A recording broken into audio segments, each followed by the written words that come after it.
Vai começar o Brasileirão Feminino 2024 e a partir de agora vamos fazer a nossa tradicional tier list. Quem vai brigar pelo título, quem briga pela classificação, quem vai brigar para não cair, tudo isso a partir de agora, depois da trilha.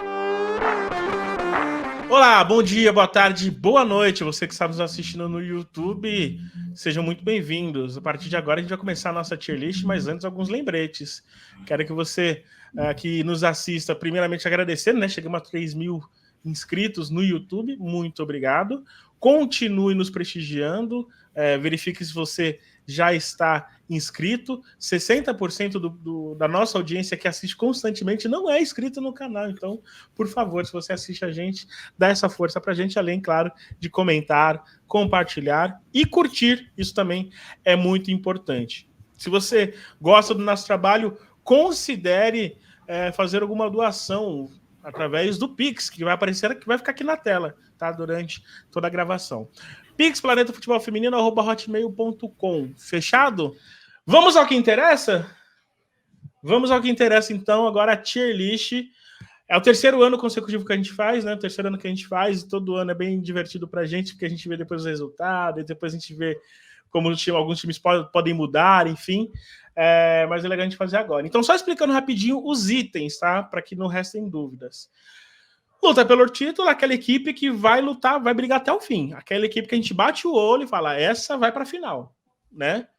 Lógico que não com certeza, né? Mas a gente imagina que possa ir para a final. Tem grande chance. Vai longe. Aquela equipe que você não vê a princípio que possa ir para uma final, mas possa ir longe e brigar numa semifinais, por exemplo, né? Então isso seria ir longe. Briga pelo G8, aquela equipe que você não imagina outra coisa que não esteja dentro ali do G8. Essa equipe vai brigar para estar ali entre os 8, né? A gente não imagina outra coisa além disso, abaixo disso, né? Zona nebulosa. Por que essa zona nebulosa? De 16 equipes, 8 sobem, 4 caem. Sobram outras 4 que essas ali, enquanto não se definir, não sabe o que vai acontecer, enquanto não acabar a competição, não sabe se vai brigar para G8 ou não sabe se vai brigar para não cair. Dependendo da configuração que for feita a pontuação desses times, pode acontecer de um time que estava brigando para não cair, venceu 2 jogos, já está brigando pelo G8. Então a gente vai colocar aqui qual dessas equipes pode estar nessa zona ali, essa zona que a gente apelidou de nebulosa, com carinho. E lutar para não cair, essas sim, aquelas equipes que você não imagina outra coisa que não seja a briga para fugir do Z4, né? Aquelas equipes que vão estar por ali. Eu sugiro começar por baixo, começar na luta, ou melhor, por time. Vamos por time? Acho que dá um clima melhor. Vamos por time e vamos na ordem que está aqui, tá bom? E eu já vou começar pelo Avaí, Thaís. O Avaí é um time que teve aí algumas mudanças. Avaí Kinderman ainda, tá? Permanece Avaí Kinderman. Mas é ainda uma equipe que demonstra alguma força. A gente viu pelo menos ali na Supercopa que é um time que é competitivo em algumas situações ainda. Onde você acha que esse time vai estar, Thaís? Complicado, né? O Avaí já é uma peça difícil da gente encaixar. Olhando aqui para as outras equipes que vão disputar esse campeonato brasileiro, eu acho que a briga do Avaí é muito mais na parte de baixo, né? Já foi assim na temporada passada. Vamos botar aqui a princípio na zona nebulosa, depois a gente escolhe se é zona nebulosa mesmo ou se é briga para não cair, Rafa. Lembrando, tá? Conforme for passando os times, a gente pode alterar um time ou outro, tá? Pode alterar um time que a gente vê zona nebulosa, mas vê outros times que estão junto. Às vezes você pode julgar que esse time esteja acima de outros times e pode estar um degrau acima, enfim, isso pode alterar também. Amanda, você vai com a Thaís nessa? Eu coloco o Avaí na zona nebulosa. Eu acho que é uma equipe que ela tem uma força em casa muito boa. E é um time que, assim, a gente em anos anteriores chegou a colocar o Avaí, por exemplo, em luta para não cair.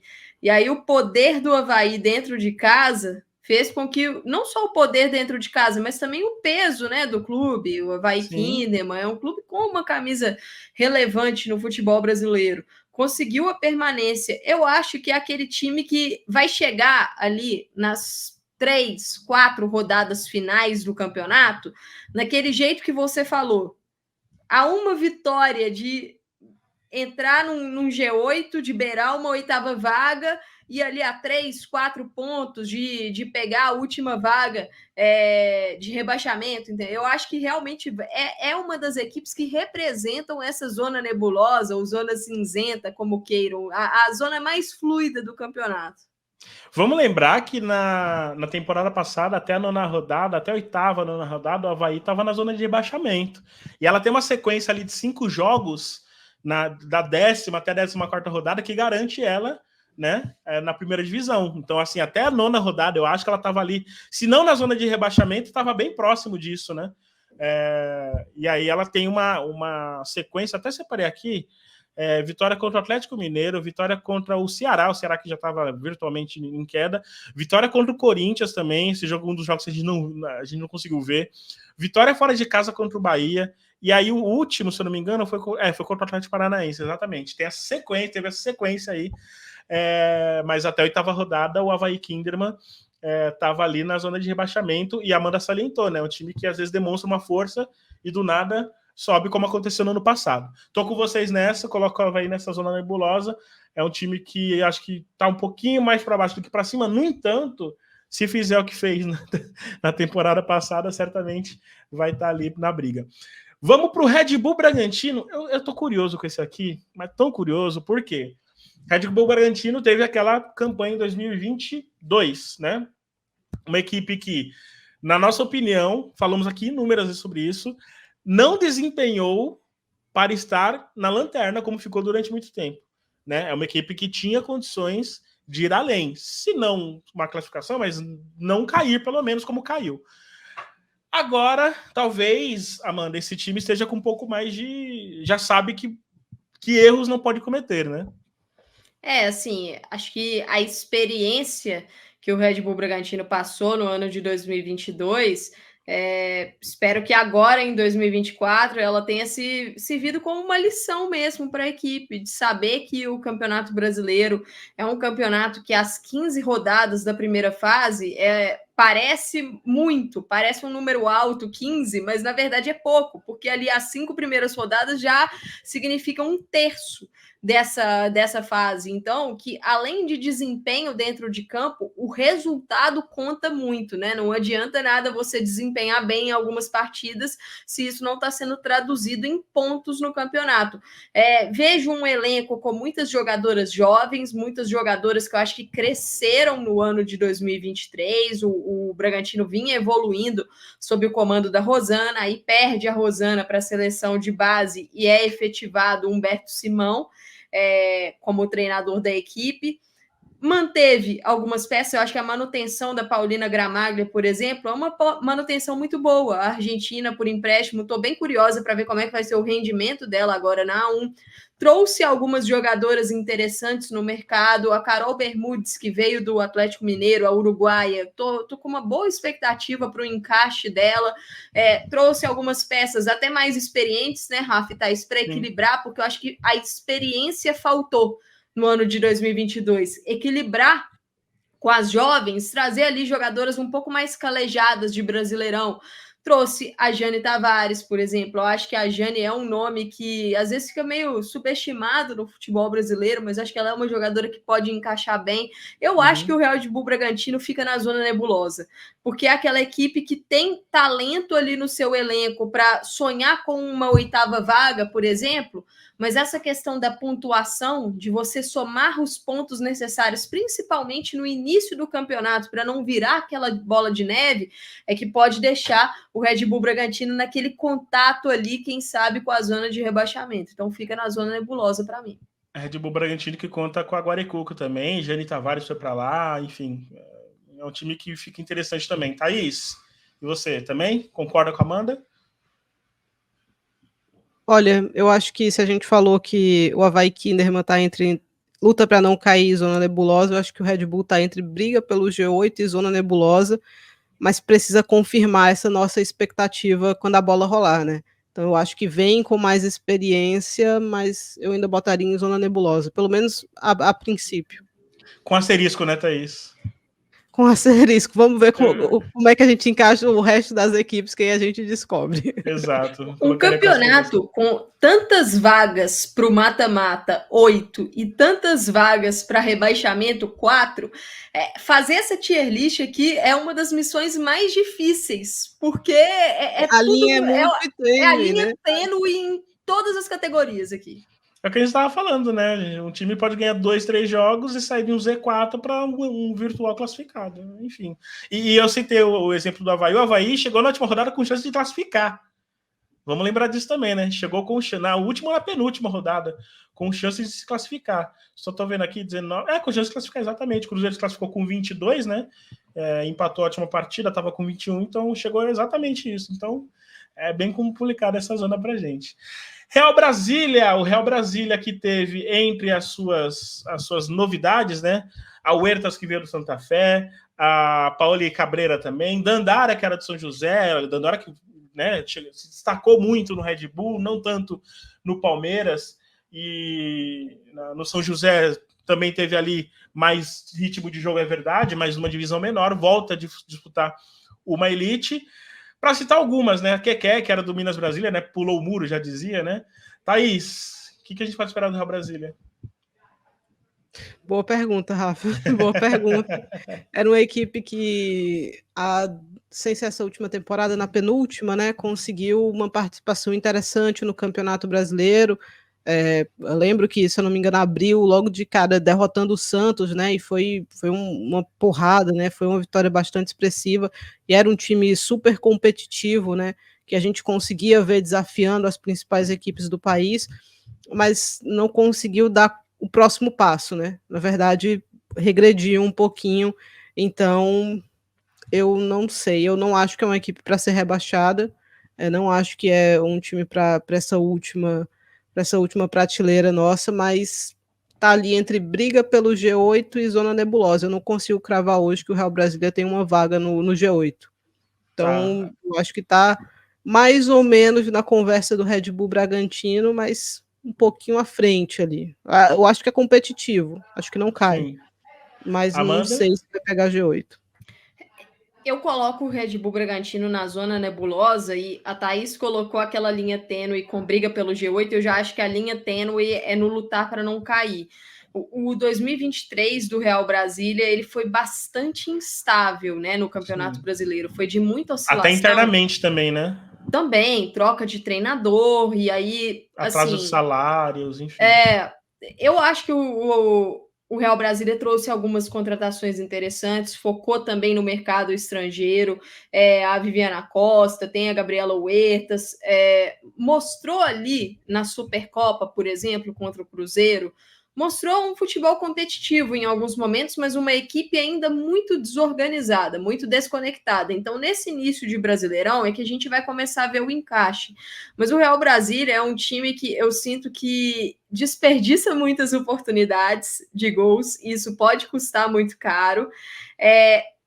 Tem jogadoras de nível de seleção, por exemplo, uma Leide Andrade e uma Lorena Bedoya, que a equipe manteve para esse ano de 2024, são jogadoras de seleção colombiana e que estão brigando por uma vaga na Olimpíada de Paris. Ano passado, essas duas jogadoras, elas jogaram bem abaixo do nível que elas apresentaram na seleção nacional. O Campeonato Brasileiro da Lorena Bedoya, por exemplo, foi um, e a Copa do Mundo da Lorena Bedoya foi outra completamente diferente, níveis muito discrepantes de atuação. Então, eu acho que a questão do Real Brasília, para mim, é essa. Qual é o Real Brasília que a gente vai ver no campeonato? Será que a gente vai ver o Real Brasília com a potência máxima dessas jogadoras, o máximo que elas podem entregar? Porque se for o máximo que elas podem entregar, aí eu acho que o time briga sim por uma vaga no G8. Mas se não for, se for o que vimos em 2023, um time com muita oscilação, aí realmente vai ficar nessa zona nebulosa. Então, por isso que eu fico mais confortável com o Real Brasília nessa zona nebulosa. Tá bom, vou concordar com vocês também nisso. Eu acho que as questões internas, né, não sei se já estão resolvidas, espero que estejam, mas ano passado, durante algumas vezes, a gente viu reclamações de salários atrasados, enfim, até uma certa ameaça, não uma ameaça, né, mas até um risco do time simplesmente fechar as portas, né? Mas, enfim, o time segue, contratou, fez boas contratações também, contratações interessantes, e tá aí agora para mais uma disputa. Vamos para o Palmeiras. Palmeiras que fez aí um pocotão de atletas, entre elas a Brena, a Diane, que era do Corinthians, a Fê Palermo, que era do São Paulo, estava em seleção brasileira, Tainá Maranhão, talvez um dos grandes nomes do ataque do Santos em 2023, Giovana Campiolo, Lohane do Fluminense, Pati Maldaner também, excelente nome da defesa do Grêmio, Esquerdinha, enfim, recheado de nomes, além da treinadora, né, Camila Orlando, que teve muito tempo, né? Ela foi anunciada no final do ano passado, não foi? Exatamente. Em novembro, dezembro, ou seja, ela pode montar o elenco, né? Ela pode, né? Pode cuidar do elenco, pode fazer pré-temporada, já teve amistoso aí contra São Paulo, já teve amistoso contra outros times também do interior, enfim. O que esperar desse Palmeiras, Amanda? Olha, eu coloco o Palmeiras no briga pelo G8. Eu ainda não consigo colocar o Palmeiras no vai longe, exatamente por ser um trabalho muito novo da Camila Orlando e uma reformulação no elenco, né? Acho que vai ser a primeira vez aí em relação a esses últimos anos, que o Palmeiras vai ter um campeonato iniciando sem a Bia Zanerato, que era a sua principal jogadora, sua principal referência técnica. Então tem que ver como é que esse time vai responder. Eu acho que o Palmeiras tem nomes muito interessantes nesse elenco, trouxe jogadoras, por exemplo, como a Tainá Maranhão e a Pati Maldaner, que eu acho que são as duas principais contratações dessa equipe no mercado. Por quê? São duas peças que, sinceramente, elas se encaixariam em qualquer elenco do Brasil hoje. E eram grandes destaques dos seus times, né? Exatamente, se bobear com vaga de titular. Com vaga de titular. Porque foram muito bem no ano de 2023, especialmente a Pati Maldaner, porque a Pati Maldaner, diferentemente da Tainá Maranhão, é uma atleta muito jovem, mas que vem mostrando constância nos últimos anos. A temporada 2023 da Tainá Maranhão, ela foi, acho que, até a temporada que a Tainá desabrochou. Entendeu? Que a Tainá realmente conseguiu atuações mais consistentes em alto nível, em um bom nível. Conseguiu sequência também, acho que isso faz muita diferença, né? Era uma atleta que não vinha tendo a sequência que ela teve no Santos. Então, acho que o mercado do Palmeiras veio com peças interessantes, mas se a gente for pegar o que era o time no ano passado, né, a expectativa que a gente tinha, eu prefiro colocar como briga pelo G8. Eu acho que o Palmeiras se classifica para o mata-mata, mas para brigar por um algo a mais, vai precisar encaixar. Vai precisar encaixar sob o comando da Camila Orlando. As jogadoras também vão precisar desempenhar, acho que perto daquilo que elas podem, mas eu estou com boas expectativas, porque eu acho que a Camila é uma boa treinadora, uma treinadora bastante promissora. Então, eu tô com boas expectativas em relação ao Palmeiras. Aqui eu confesso, Thaís, que eu iria no vai longe. Eu confesso que eu iria no vai longe, porque no papel, ainda assim, se mostra um time muito interessante. Mas a Amanda tem razão quando ela diz que é um trabalho novo, né? A gente não tem noção ainda. Eu tô falando aqui no campo da... Eu estou conjecturando apenas, né? Acho que a Amanda vai ser voto vencido aqui nessa prateleira. Eu voto Palmeiras não vai longe, não necessariamente pela convicção, mas que a equipe vai realmente longe, mas pela obrigação. Palmeiras, pelo menos na minha visão, está obrigado a ir longe e, inclusive, a brigar por título. Se vai chegar lá, eu não sei, mas que o Palmeiras, pelo menos na minha cabeça, tem essa obrigação com o investimento que recebe. A gente ouviu no fim do ano passado para o começo desse ano um patrocínio que eu imagino ser o maior patrocínio de uma equipe feminina aqui no país, né? 22 milhões de reais.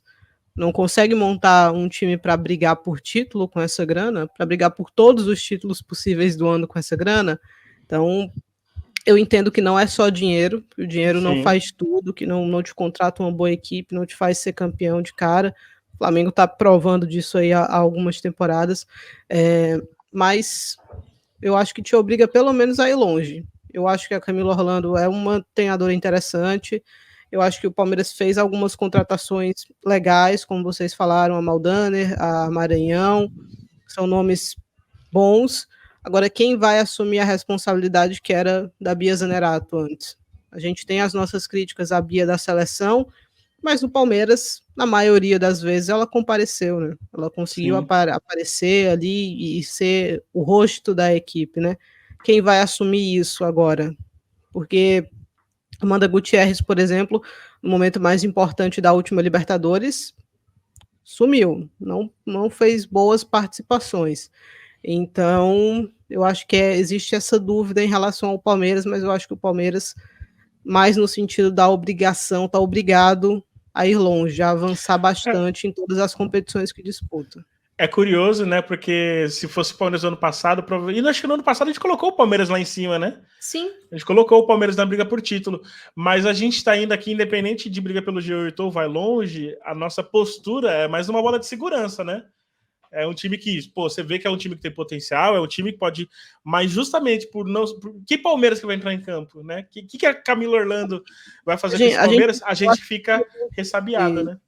Até que a gente botou o Palmeiras na prateleira mais alta na temporada passada, mas com a ressalva, né? É uma equipe que eu sinto muito, é um time que não tem essa constância ainda. O que será que vai fazer? Eu acho que tá ali. Vamos ver como é que vai ser esse ano, se a Camila consegue amenizar um pouco essas oscilações, né, da equipe do Palmeiras. E você, torcedor palmeirense, o que você acha? Comenta aí. Eu sei que vocês vão xingar a gente aqui, mas tudo bem, não tem problema não. Mas comenta aí, com educação, claro. O que você acha que o Palmeiras, onde que o Palmeiras vai estar? Grêmio, até a pé nós iremos, Thaís. Belo hino, né? Você que gosta de hinos também, belo hino também. Belo hino. Belo assim, hino. Já gostei mais, já tive momentos de gostar menos, mas tô no momento que eu tô gostando desse hino do Grêmio. Eu acho bonito esse hino. E o Grêmio, Thaís? O que faremos com o Grêmio aqui? É uma boa pergunta, uma excelente pergunta que a gente vai fazer com o Grêmio, treinadora nova, né, anunciada aí no começo desse ano, Thaís Passos. Acho que tem uma grande interrogação aí na volta da Lorena, como é que vai ser esse retorno dela, é uma peça importante. Quando se machucou, era uma das melhores goleiras do país, era titular da seleção brasileira, então como vai ser esse retorno dela? Porque ela é uma peça que pode dar pontos ao Grêmio nessa corrida. Eu acho que o Grêmio meio zona nebulosa, meio briga pelo G8 aqui. Não consigo cravar que vai terminar entre as 8 primeiras, mas acho que também não tem um time para ser rebaixado ou ficar muito preso na briga contra o rebaixamento. Eu acho que vamos de zona nebulosa? Vamos ver o que a Amanda pensa aí.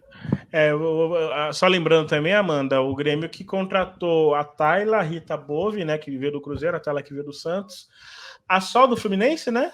Acho que a goleira Sol também foi uma contratada, a Alone Spindler do Atlético, que a Alone Spindler já teve bons momentos no Grêmio, inclusive, né? Aí depois sumida no Atlético, não apareceu tanto. E a Dayana também, né? A Dayana que era do Atlético também, tendo chance aí no Grêmio. Boas expectativas para elas, um time que não fez um mercado robusto, mas foi ali de algumas peças experientes também, né, Amanda? Contratou também a Ludmilla, atacante, longa passagem por Ferroviária, estava no Atlético Mineiro. Eu acho que a Ludmilla, as duas que vêm do Atlético, assim, a Luane Spindler é uma jogadora que há algum tempo não entrega no futebol brasileiro, não tem entregado um bom nível de atuações. Mas teve lesão no meio, é bom salientar. No Atlético ela machucou muito, ficou muito no DM e assim, por longos períodos, então isso dificultou bastante. Mas acho que a Ludmilla e a Dayana são as duas principais contratações desse Grêmio. A Dayana, ela no Galo, há algumas temporadas, ela vinha sendo a melhor jogadora da equipe, então acho que ali no meio-campo ela pode entregar bastante pelo Grêmio, se conseguir encaixar bem, e a Ludmilla pode ser uma alternativa ali para os gols, né? A Raquel vinha entregando na temporada passada, então acho que a Ludmilla pode ser uma peça para dividir essa responsabilidade.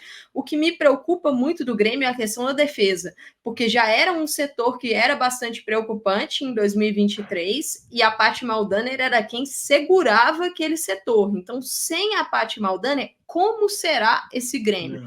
A Thaís Passos está chegando na equipe agora e vai ser, na minha visão, o maior desafio da carreira dela também. Ela Sim. estava na base do Corinthians, teve passagem também pelo Fluminense, mas o Grêmio agora é uma equipe de A1, de elite do futebol brasileiro. Então, como que será que ela vai sentir esse desafio, né? Então, acho que essas coisas precisam ser pesadas, assim como o que a Thaís falou sobre a Lorena. Eu vou colocar o Grêmio na briga pelo G8, mas é a linha tênue junto com a zona nebulosa. Se, por exemplo, o Palmeiras era a linha tênue com a parte de cima, eu acho que a linha tênue do Grêmio é com a parte de baixo. Nos últimos anos, a gente tem visto que o Grêmio fica nessa linha tênue mesmo, né? É um time que fica ali um certo tempo na zona nebulosa, mas vai e belisca uma vaga de G8. Só para explicar, eu já coloquei direto porque eu tô mais por esse caminho também, tá? Não é porque a opinião da Amanda vale mais que a da Thaís ou vice-versa não, tá, gente? É porque eu também já ia no caminho da Amanda, assim como eu fui no caminho da Thaís mais cedo, né? Agora no caminho da Amanda. A gente gosta de uma rixa, Rafa. Pode deixar. O Grêmio, em anos anteriores, ele sofreu bastante com lesões. E o Grêmio tem um elenco mais curto mesmo. Anos anteriores, a gente que já era um problema muito também, né? Já era a profundidade do elenco já era um problema. É um problema de profundidade, é uma equipe que cede muitas jogadoras para as categorias de base. Então, isso a gente tem que ficar de olho também, porque, por exemplo, o Sul-Americano Sub-20, nós mencionamos no último PFF Debate que vai bater com 5 rodadas do Campeonato Brasileiro. Então, as equipes que cedem do campeonato. No começo, a quinta rodada até a 9ª rodada, são rodadas que batem de Sul-Americano. Então, equipes que cedem muitas atletas para a base, equipes que têm muitas lesões e têm elenco mais curto, tudo isso precisa ser levado em consideração. E eu acho que o Grêmio é uma das equipes que sofre com isso. Então, vamos ver, né, Rafa? Vamos ver como é que isso vai bater. E até trazer uma informação aqui, que o Campeonato Brasileiro desse ano, a primeira fase dele vai ser inteira antes da Olimpíada. A fase mata-mata, ela vai acontecer inteira depois da Olimpíada, né? Porque no ano passado, em 2023, a gente teve os jogos de quartas de final acontecendo antes da Copa do Mundo e as semis depois da Copa. Dessa vez vai ser diferente. Dessa vez, a fase mata-mata vai ser toda junta lá depois de Paris. E eu acho que isso é relevante, por quê? Porque vai ter uma longa pausa, algumas equipes poderão perder atletas na janela de transferências europeia ou de Estados Unidos, de México. Então, acho que isso difícil a gente prever, obviamente, aqui, mas eu acho que é uma informação válida. Sim, você tem razão. No ano passado a gente teve essa pausa, só que depois das quartas, né? Depois das quartas de final para semifinais. Prefiro que seja assim, né? Prefiro que seja depois da primeira fase, né? Porque, enfim, já que vai mudar tanta coisa assim, né? Que mude de uma fase para outra. Vamos para o Fluminense, Amanda. O Fluminense que foi ao mercado, contou com a Letícia, que estava no América, contou com as goleiras, né? Letícia e Dani Soares. A Dani estava no Uberlândia.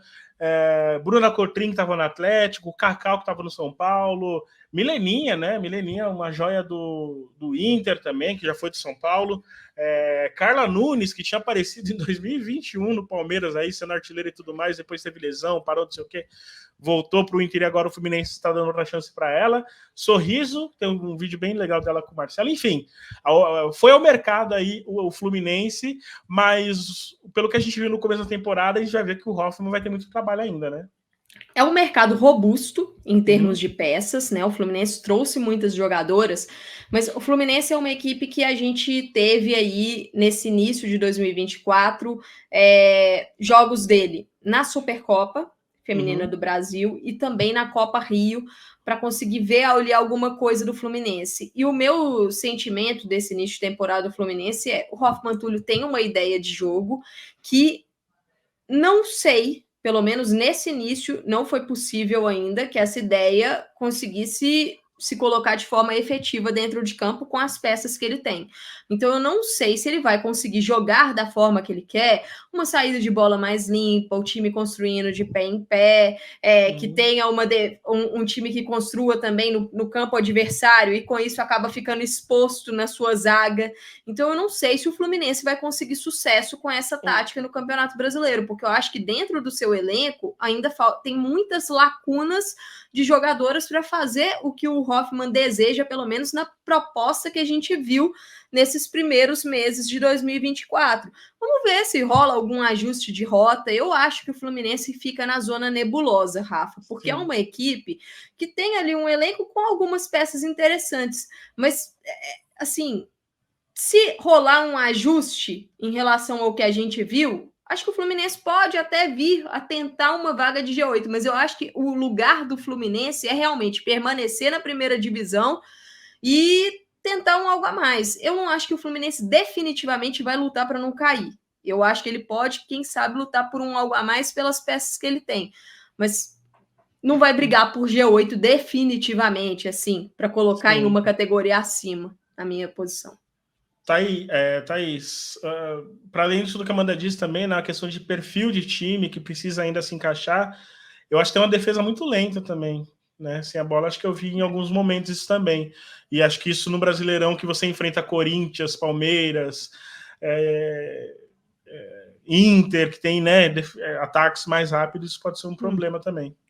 Uma equipe lenta, essa ideia do Hoffmann Túlio aí, da Amanda jogando com os pés, preocupa, né? Assim, então eu acho que tá entre luta para não cair e zona nebulosa. E o lugar do Fluminense, eu acho que, na verdade, a expectativa de toda equipe que sobe, né, é não cair. Então, todo mundo faz meio que parte desse grupo de luta para não cair. Acho que o Fluminense está por aí.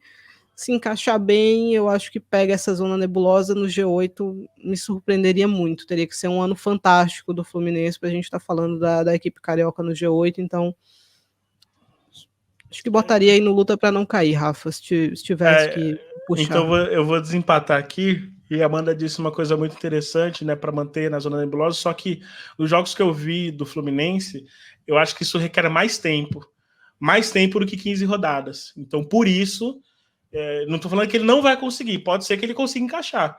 A gente vê na quinta, sexta rodada jogando, o time encaixa e torna outra coisa. Porque, assim, mas até lá... divertido fazer o tier list, mas as coisas dependem muito da tabela, se de repente consegue uma sequência boa, uma gordurinha para administrar ou não, ou você já vai ficar muito pressionado desde o começo, mas via de regra, a equipe que sobe, eu acho que a briga é para não cair.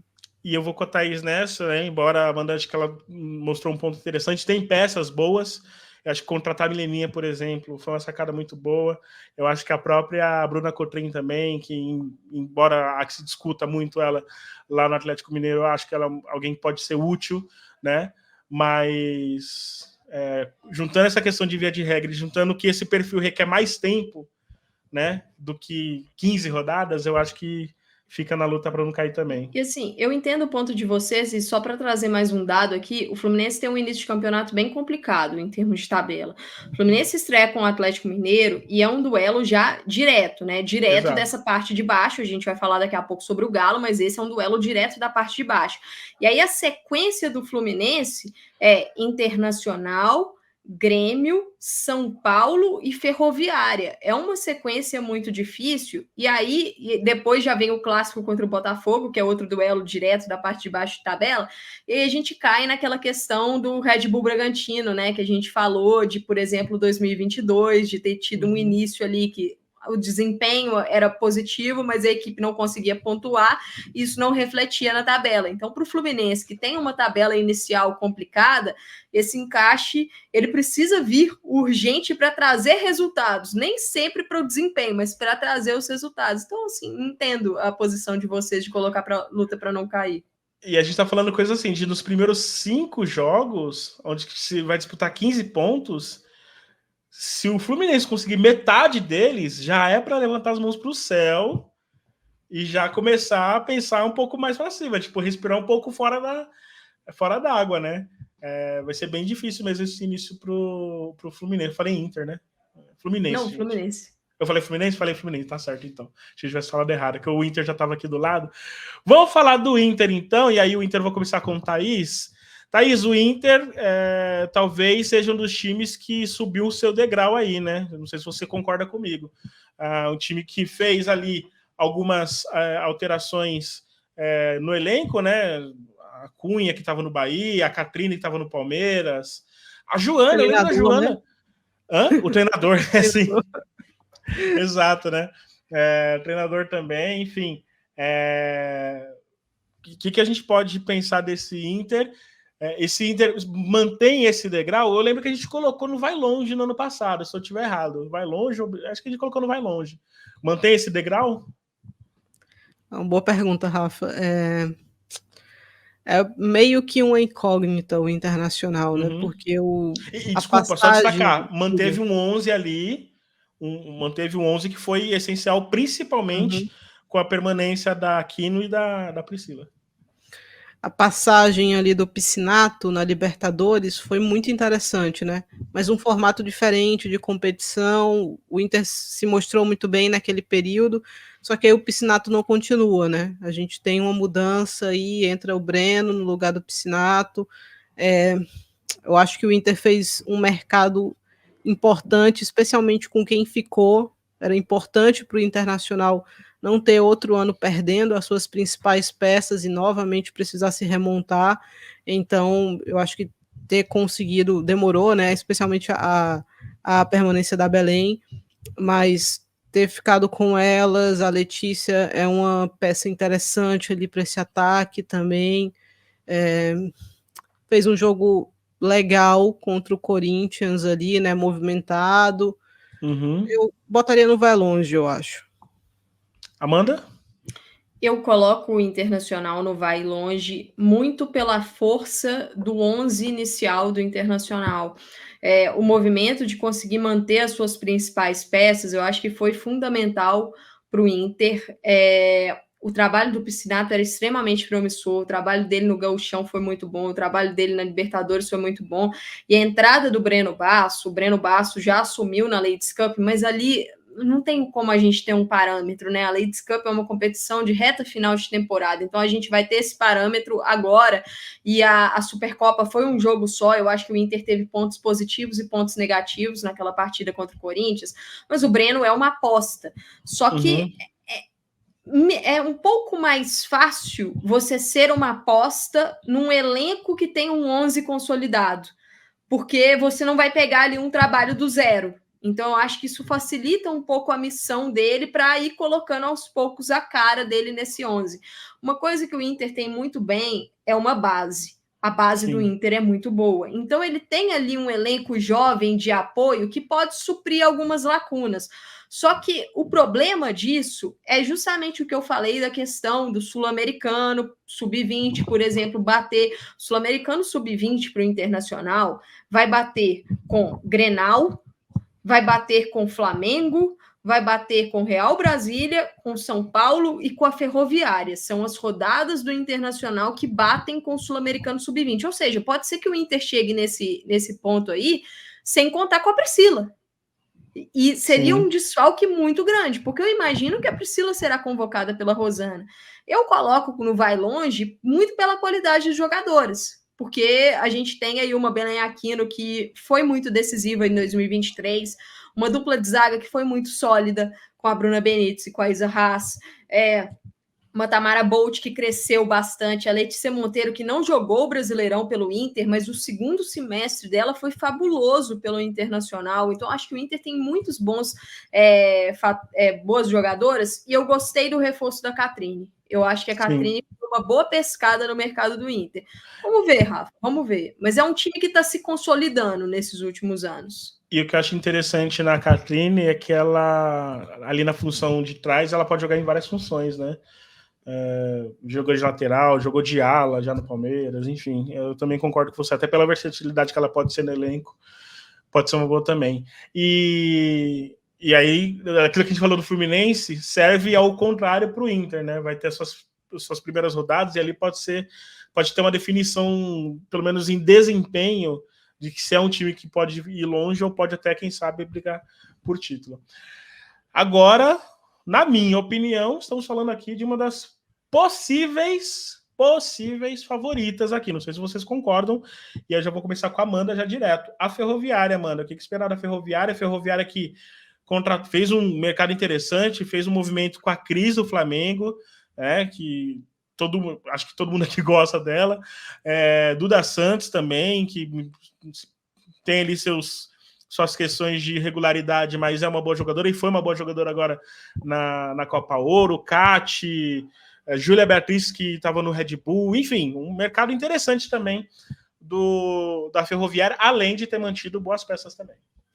Antes de começar a falar da Ferroviária, eu acho que vale pontuar a questão que eu trouxe, que o mata-mata ele será todo depois da Copa do Mundo.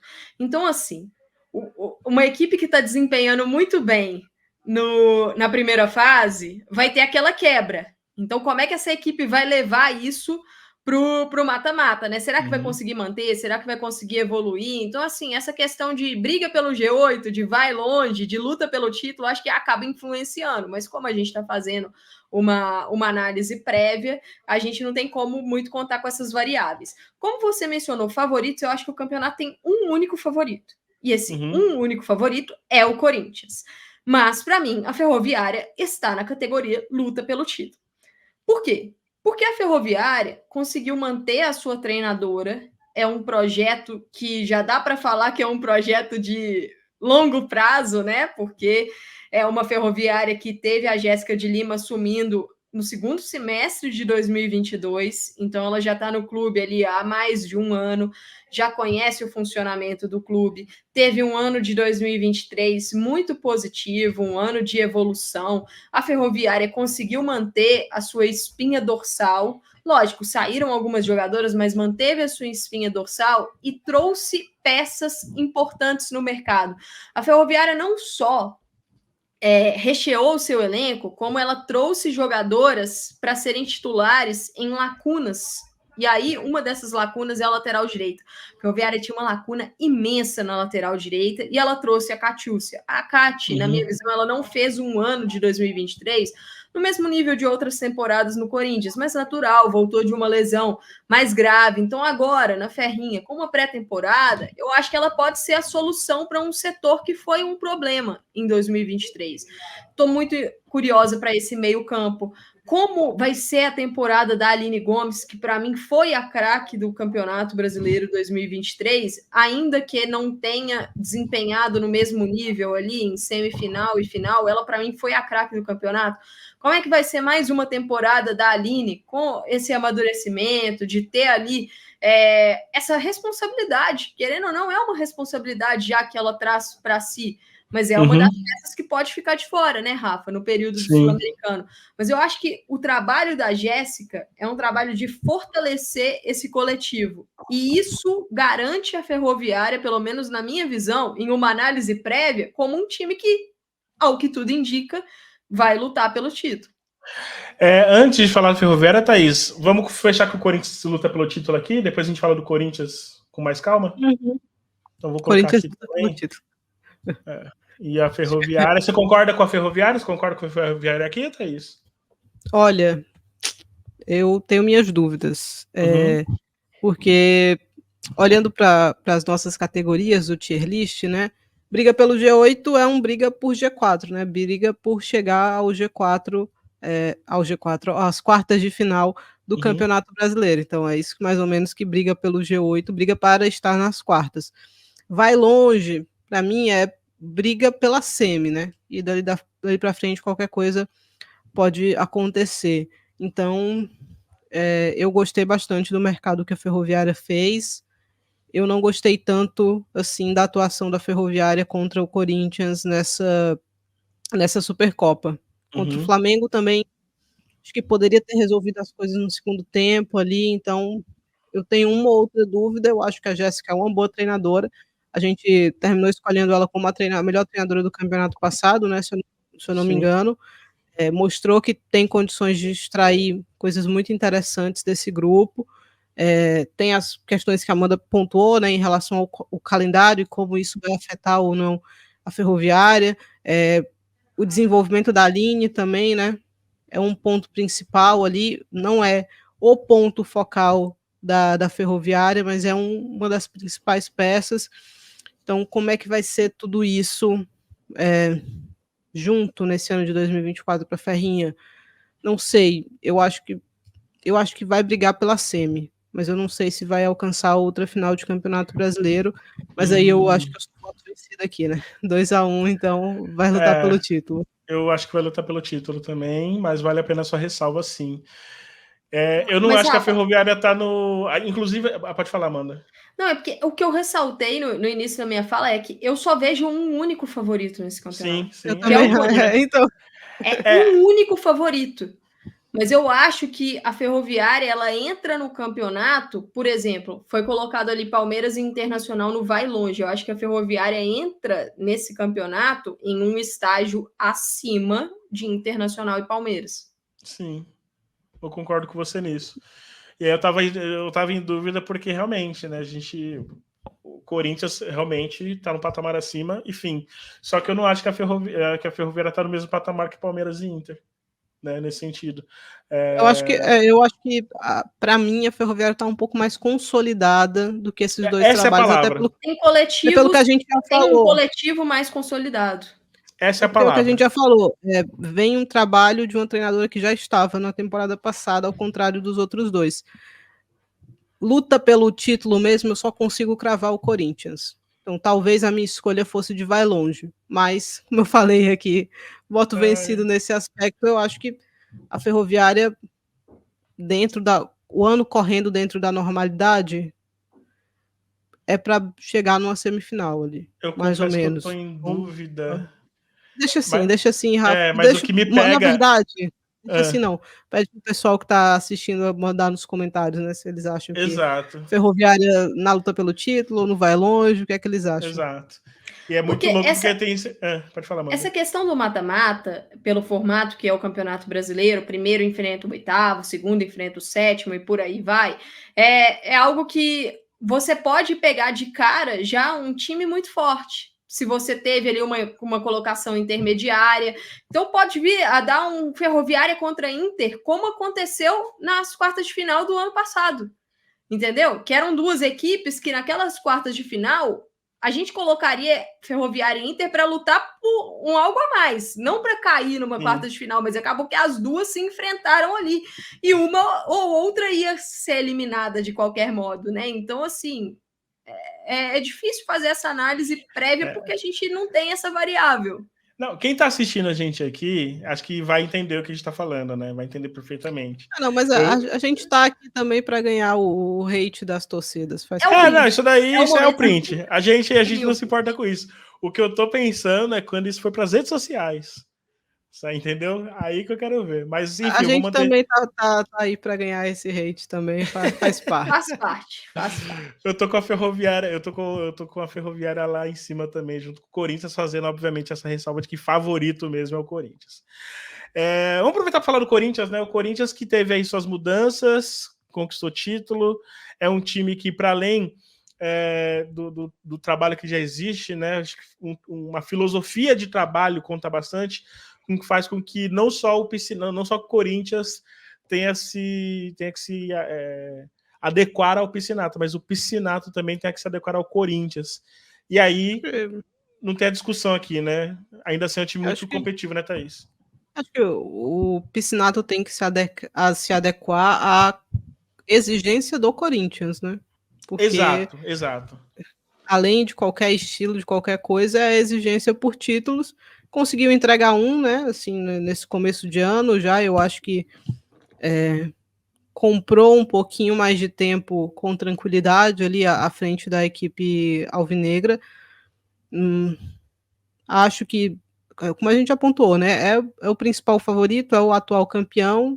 Acho que a expectativa é que avance bem e que, correndo tudo dentro da normalidade, esteja em mais uma final. Não dá para cravar isso, mas existe uma grande probabilidade que isso aconteça. Em relação ao elenco, para mim, continua tendo o melhor elenco do país. Eu acho que deu uma renovada interessante, com alguns nomes mais jovens que chegaram, né? Então, eu acredito que continua sendo favorito. Não sei se tem muito que expandir em relação ao Corinthians. Eu falei um pouquinho isso, mas eu entendi o que dizer, né? Amanda, o Corinthians foi pro mercado e aí veio com a Letícia Santos, Di Fernandes, Yaya, a Daniela Arias, né? Inclusive, eu tô lembrando das imagens que o Corinthians divulgou, meu Deus do céu. Enfim, Ainda se mantém um time que tem um 11 ideal, né? Tem um corpo, uma espinha dorsal de elenco interessante, tem uma espinha dorsal de filosofia de trabalho já consolidada, e aí agrega outros bons nomes, né? Gi Fernandes, acho que é um excelente nome, e aí sai muito bem da Copa Ouro. Enfim, acho que o Corinthians se mantém ali, sem dúvida nenhuma, né? Com certeza. Não é uma transição fácil, essa transição do Arthur Elias, para qualquer profissional que assumisse o Corinthians, né? Não é uma transição fácil. Acho que o título da Supercopa dá uma tranquilidade um pouco maior para o Piscinato, né? Porque a equipe continua vencendo. Mas o Piscinato, por exemplo, ele fez um bom trabalho no São Paulo, ainda que não tenha conseguido trazer todos os títulos que acho que tinha potencial ali, mas eu acho que ele fez um bom trabalho no São Paulo, mas o trabalho do Internacional foi muito bom. E essa sequência que ele teve no Internacional, mesmo por pouco tempo, eu acho que traz ali uma esperança para o torcedor corintiano de que ele possa ser o nome certo para substituir o Arthur Elias. A gente já viu em falas do Lucas Piscinato, né, que ele quer ir colocando a cara dele mesmo no time. Sim. Então, acho que essa questão de ir colocando a cara no time, acho que vai ser o ponto focal dessa primeira fase do Brasileirão. Ele vai ter esses jogos para ir ali colocando as ideias, para montar o 11 forte, mas eu tô com a Thaís, é o melhor elenco do país em termos de profundidade. Hoje o Corinthians tem 2, 3 opções para cada setor e de jogadores que poderiam ser facilmente titulares. Né, jogadoras, reservas no Corinthians poderiam ser titulares nas demais equipes do Brasileirão. Isso é muito importante. Por quê? Porque você tem data FIFA, então alguma atleta pode ficar mais desgastada, porque você tem a questão do sul-americano, você tem a questão de lesões que podem acontecer. Então, acho que o Corinthians tem ali uma garantia um pouco maior no seu elenco para suprir essas lacunas. Eu quero observar como é que vai ser a questão da goleira. Porque o desfalque da Lelê é um desfalque muito pesado. Porque Sim. A Lelê é uma líder desse elenco, é uma goleira que vinha conseguindo ter uma consistência. Na temporada 2023, ela foi uma das melhores jogadoras do Corinthians, ela foi a melhor jogadora da Libertadores, na minha visão.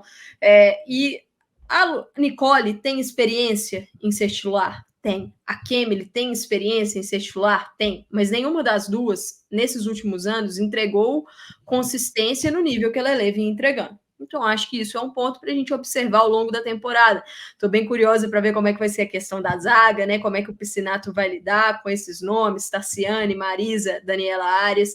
Mas isso tudo mostra, Rafa, que vai ser bom para o treinador ter essas dúvidas, essas dores de cabeça, porque são dores de cabeça de opções positivas. Não é que está faltando gente, tem muita gente para ele escolher.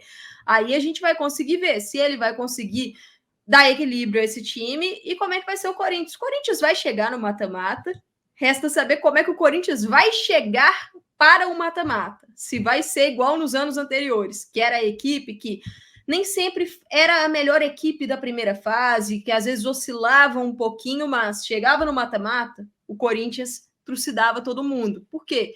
Mentalidade, melhor preparação, tinha o melhor elenco, então conseguia rodar nos jogos difíceis, esse costume de decidir campeonatos. Vamos ver se isso vai permanecer para o ano de 2024. Tá, vamos pro Flamengo? Thaís falou do Corinthians, né, Thaís? Falou. Falei. Vamos pro Flamengo, então. O Flamengo que tem aí... O Flamengo tem uma questão que a gente já bate na tecla há um tempo, né? O time que investe e tudo mais. Contou aí com a chegada de Barbieri, Daiane Silva, Sorriso, Fabi Simões, que, enfim, já tá machucada, mas já deve estar... O caso da Fabi Simões foi o quê? Vocês lembram? Eu não lembro exatamente qual foi Sorriso a lesão. Foi LCA, né? Sorriso foi LCA. Jenny, né? E aí Gláucia, Cristiane, além da Naná, vale lembrar, foi uma das artilheiras no São Paulo. Foi a artilheira de São Paulo na temporada passada. A Gláucia, para mim, é uma craque, é uma das maiores que eu vi. Acho que não fosse a questão física, certamente seria aí um dos grandes nomes, e já é um dos grandes nomes do futebol brasileiro na história, na minha opinião, né? E a Cris dispensa comentários, né, Amanda? O Flamengo, no papel, além do time que já tinha, né, se torna assim, no papel você fala, pô, que timaço. Mas na prática a gente precisa ver ainda, né? Para começar com o Flamengo, eu já vou falar a categoria que eu coloco o Flamengo e até por coerência com o que eu falei com o Palmeiras, o Flamengo, eu coloco ele como briga pelo G8. Porque, assim, é um time que tem muito investimento, e aí se fosse entrar no raciocínio que a Thaís trouxe para o Palmeiras, pelo investimento que o Flamengo tem, ele teria a obrigação de ir mais longe no campeonato pelo investimento que é feito. Uhum. O Flamengo, nessas últimas temporadas, é uma equipe que a gente sempre vê um discurso de vamos brigar para disputar a Libertadores no ano seguinte, e nunca é isso que a gente vê em termos de consistência dentro da temporada.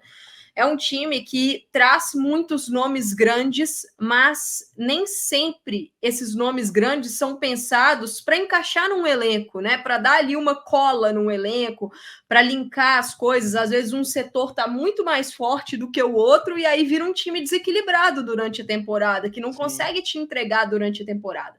O Flamengo vem para o Campeonato Brasileiro de 2024 com um novo treinador, que é o Maurício Salgado, é um cara que está há muito tempo no futebol brasileiro, um trabalho de longa data no Internacional, sabe muito bem lidar com o vestiário estrelado, mas os times do Salgado, nas últimas temporadas, não eram times que davam um show, Rafa, eram times que jogavam ali de uma forma, às vezes, muito mais burocrática, mas que ele vinha conseguindo resultados com o Inter, né? De chegar mais longe, por exemplo. O Salgado levou o Inter a uma decisão de Campeonato Brasileiro, foi assim que a equipe conquistou a vaga para a Libertadores. Então, ele assumiu o Flamengo no segundo semestre do ano passado, mas Campeonato Carioca, Ladies Cup, não dá para a gente ter isso como base. A gente vai ver o trabalho do Salgado mesmo agora nesse Campeonato Brasileiro. Até o momento, não é um trabalho que engrenou. O que eu vi do Flamengo nesse início de 2024 não é animador. Não é animador o que eu vi na Supercopa, não é animador o que eu vi na Copa Rio. O Flamengo acho que trouxe nomes interessantes do meio para frente. Tem profundidade, especialmente na parte do ataque. Mas eu ainda acho que é um elenco desequilibrado, eu acho que é um elenco que falta peças ali na parte de volante, por exemplo, acho que falta peças por ali, acho que na parte da defesa ainda me preocupa, a parte de lateral é uma parte que me preocupa, a parte de zaga, a questão de saída de bola do Flamengo me preocupa um pouco.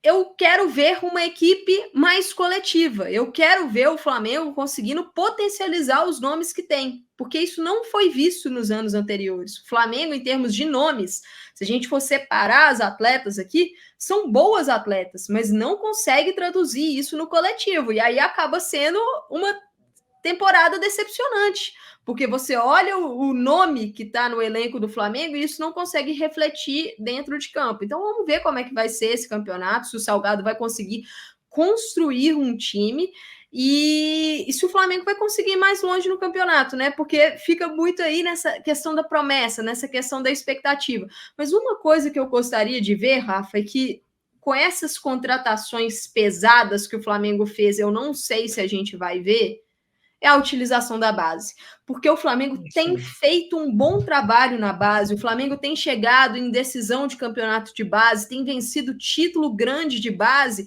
e eu gostaria de ver essas atletas tendo oportunidade de minutos no profissional, né? Mas eu não sei se a gente vai ver com esse tanto nome de peso aí dentro do elenco do Mengão. O Flamengo que estreia com Palmeiras, Cruzeiro e Corinthians. O Palmeiras fora, né? Cruzeiro em casa, Corinthians em casa, o Atlético Mineiro fora e o Red Bull em casa. Essas são as 5 primeiras rodadas do Flamengo, Thaís. Essas 3 primeiras aí bem chatas, né? Eu tô com vocês. Briga pelo G8 e para defender o argumento da obrigação, né, do Palmeiras e do Flamengo, eu acho também que por orçamento o Flamengo estaria obrigado, né, a estar pelo menos numa semifinal aqui de Campeonato Brasileiro, mas diferente do Palmeiras, que já chegou numa final recentemente, olhando para o recorte curto, né, 2020, 2021 para cá, o Palmeiras fez final de Brasileiro, o Palmeiras fez final de Libertadores, teve semifinal, se eu não me engano, em 2020, né, então tá habituado mais a isso, tá um pouco mais habituado a isso, e aí eu acho mais fácil conseguir traduzir o investimento e a expectativa num resultado, mesmo que não tenha sido assim na temporada passada. O Flamengo é uma equipe que a gente vê injetando grana mas que os resultados não vêm, né? Não vêm os resultados, não vem o desempenho dentro de campo, também não é uma equipe que dá para a gente apontar uma consistência, né? Pelo menos não deu até o momento, e nesse princípio de começo do Salgado ainda também não deu, uma equipe que tem muitas dificuldades de se manter compacto, né? O jogo sem a bola é uma complicação para o Flamengo, e esse mercado não resolve isso, não resolve isso. Eu acho que o principal incremento do Flamengo, óbvio que Cristiane e Glaucia são nomes que chamam a atenção, Barbieri é uma evolução considerável para o Flamengo, talvez a evolução mais considerável dessa janela de classificação. Então, não consigo cravar que vai brigar forte para uma semifinal. Acho que pelo G8, praticamente certeza que vai conseguir uma vaga aí dentro do G8. Além disso, eu acho difícil cravar qualquer coisa. E assim, sobre isso dessa dificuldade de cravar, por exemplo, ano passado o Flamengo jogou contra o Santos na fase quartas de final, e era uma quarta de final acessível, vamos dizer assim, para ambas as equipes. Era uma fase quarta de final aberta, que podia dar Santos e podia dar Flamengo, e o Flamengo foi muito mal naquele momento de decisão. Então, acho que está faltando o Flamengo dar esse próximo passo, ser uma equipe mais consistente em decisões. Sim. O torcedor do Flamengo vai printar isso daí, certeza. Vamos falar do Cruzeiro, Thaís. O Cruzeiro que veio com Daiana Farias, contratou a Júlia, a Camila que se machucou, a Sandoval, acho que foi uma boa contratação também, que veio do Inter, a Luana Índia que estava no Red Bull Bragantino. O que a gente pode esperar do Cruzeiro, que deu uma boa impressão no início da temporada, né? Boa impressão, especialmente contra o Corinthians. As outras partidas, não sei se tanto contra o Corinthians, eu gostei bastante do que o Cruzeiro fez. Por muito pouco não conseguiu executar ali, né, pontos chaves do seu plano. Pecou no detalhe e faz parte para uma equipe que está nesse processo aí de evolução. Ainda mais contra o Corinthians, né? O Jonas Urias chegou no ano passado ainda, tem o título do Campeonato Mineiro, né, já no bolso. Eu acho que briga pelo G8, mas de maneira mais consistente do que foi o ano passado. Para mim, bem mais consistente, porque o Cruzeiro era uma instabilidade tremenda naquela primeira fase, né? Um time que era goleado pelo Corinthians e depois conseguiu se acertar ali e foi até beliscar uma vaguinha dentro das quartas de final. E dentro das quartas, especialmente no primeiro jogo contra o Corinthians, conseguiu fazer um jogo bem digno. Então, eu acho que de maneira mais consistente, bem mais consistente, porque ano passado o Cruzeiro era meio zona nebulosa, né? Vai chegar, não vai chegar, tá? Dessa vez não, eu acho que conseguiu avançar nesse sentido, eu acho que dá pra gente cravar com mais certeza que vai brigar pelo G8, e eu acho que vai tá lá. Vamos ver se confirma na sequência. Eu vou jogar a bomba no colo da Amanda, porque Rafael, acho que o Cruzeiro me deu indícios de que pode ir longe. Eu vou colocar o Cruzeiro no vai longe, porque para mim é a linha tênue do briga pelo G8 com o vai longe. Então eu vou colocar no vai longe muito pela confiança no trabalho do Jonas. Eu acho que a força do Cruzeiro está no treinador, porque é um treinador que tem a capacidade de potencializar esse time e já mostrou essa capacidade de potencializar. A dificuldade agora vai ser potencializar num campeonato de duração mais longa, porque uma coisa é o Campeonato Mineiro, que aí o nível é totalmente diferente, outra coisa é a Supercopa, que é um campeonato de tiro curtíssimo, né? Jogos únicos. Então vamos ver agora o Cruzeiro numa primeira fase que é pontos corridos, né? Uma primeira fase que a gente sabe a importância de ser consistente, e como será o Cruzeiro no mata-mata, que aí é um mata-mata de 2 jogos, porque o Cruzeiro, no ano passado, caiu contra o Corinthians. Então, acho que o principal objetivo do Cruzeiro esse ano é não cair contra o Corinthians, ou seja, conseguir uma classificação melhor do que a oitava. Conseguir uma classificação em uma posição melhor. Eu acho que o Cruzeiro vai se classificar pelo time que tem, conseguiu manter a base do ano passado e trouxe ali alguns bons nomes. Para mim, a melhor contratação do Cruzeiro foi a Límpia Fretes, já era uma função que o time tinha uma certa carência, é uma jogadora que já tinha jogado muito bem no Avaí Kinderman começou muito bem a temporada. Ela foi a melhor jogadora da Supercopa, para mim, considerando todos os jogos pelo Cruzeiro. Eu achei que ela foi até superior do que a Bianca Brasil. A Bianca Brasil foi mais decisiva do que a Límpia, mas nos 3 jogos, a Límpia foi a jogadora mais consistente do Cruzeiro, na minha visão.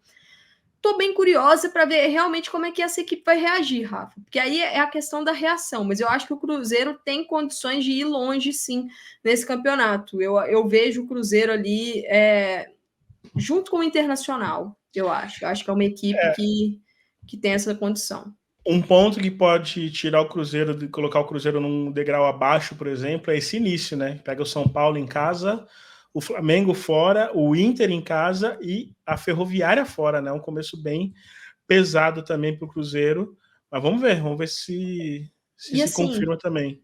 Uma questão que a gente falou em outros programas do Planeta Futebol Feminino é: quando você consegue chegar ali em fases mais agudas em um ano, que foi o que o Cruzeiro fez em 2023, o primeiro mata-mata, agora a Supercopa, depois do acesso da 2-1, foi a primeira grande final nacional do Cruzeiro, a dificuldade é se consolidar ali.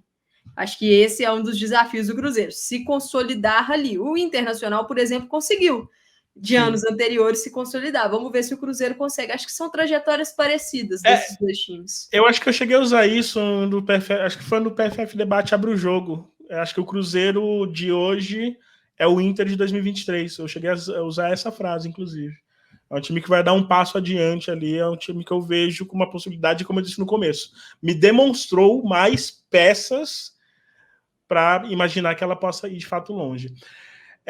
Vamos para o Botafogo. Botafogo é uma das equipes que acabou subindo também, né? Junto com o Fluminense, América Mineiro e Red Bull Bragantino. A gente já falou isso antes, Amanda, mas eu acho que dá para salientar que acho que o Botafogo talvez seja ali algo mais próximo do que a gente espera do Red Bull Bragantino. Você concorda ou você ainda acha que está abaixo? Olha, o Botafogo, seguindo...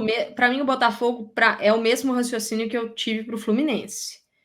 Eu coloquei o Fluminense na zona nebulosa. Vocês colocaram o Fluminense no luta para não cair. Então, assim... E eu compreendi o motivo que vocês colocaram... Você viu que já veio a pressão já, né, Thaís?